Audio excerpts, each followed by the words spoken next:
5 seconds.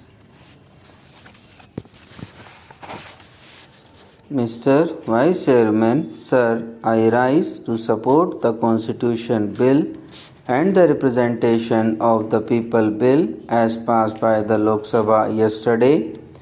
I welcome these two bills because their provisions are aimed at creating such qualitative changes in our electoral system as are bound to make elections cleaner and fairer. To sustain democracy in the desired spirit, elections have to be as clean and as fair as possible, and it is on the basis of the experience certain changes are proposed to be made in the election laws of the land based on our experience after the passing of the Representations of the People Act by the Parliament. We must not forget, as my friend was just saying, that there has been a lot of talk about such reforms.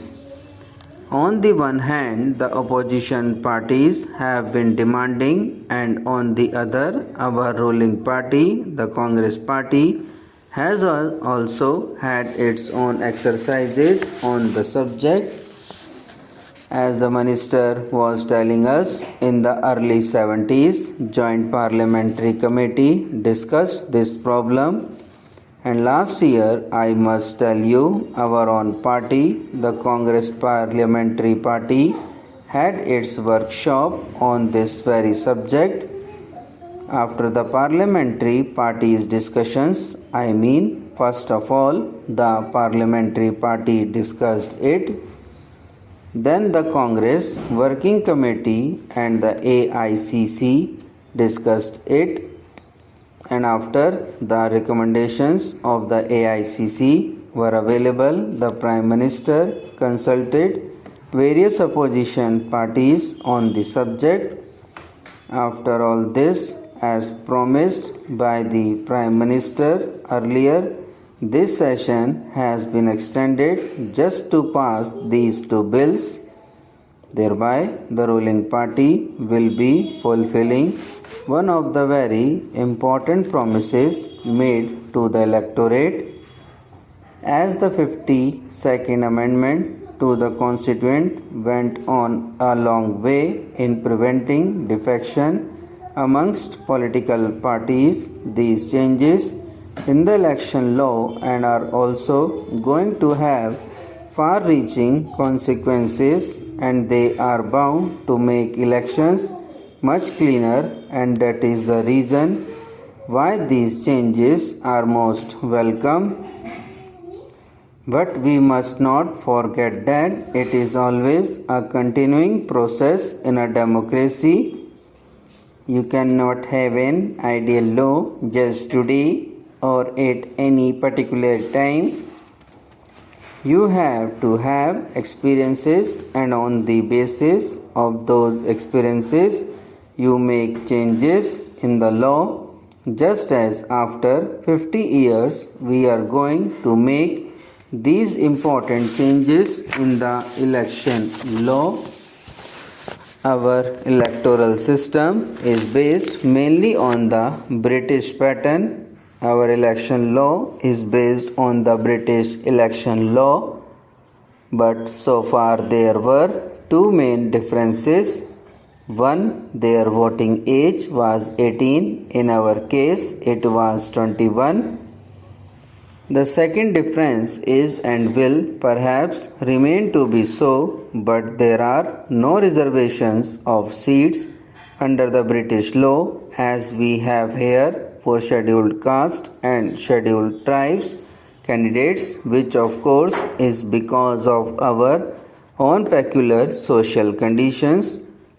That is why I said perhaps that is going to stay for some time more.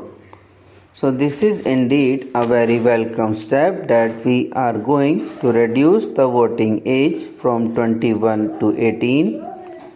This reduction in voting age, it will be in consonance with the practice in most of the developed and underdeveloped countries in the world.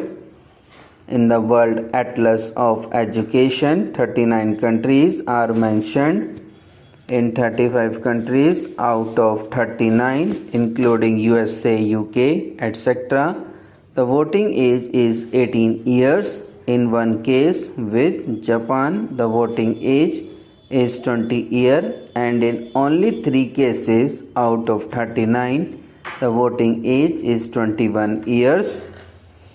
So as I said, we are going to be progressive. That way, not only progressive, we are going to do justice to our youth that has been due, that our youth has been demanding for long in India, and very legitimately too. I do not know in how many countries they can contest also. I do not have that information. I cannot enlighten you that perhaps you must do, but at least this will enable them to get themselves involved in the election process. They are already involved. They already take out processions. They do everything. They address meetings also. Only they do not vote, but no election is fought without the help of our young friends. So they are there.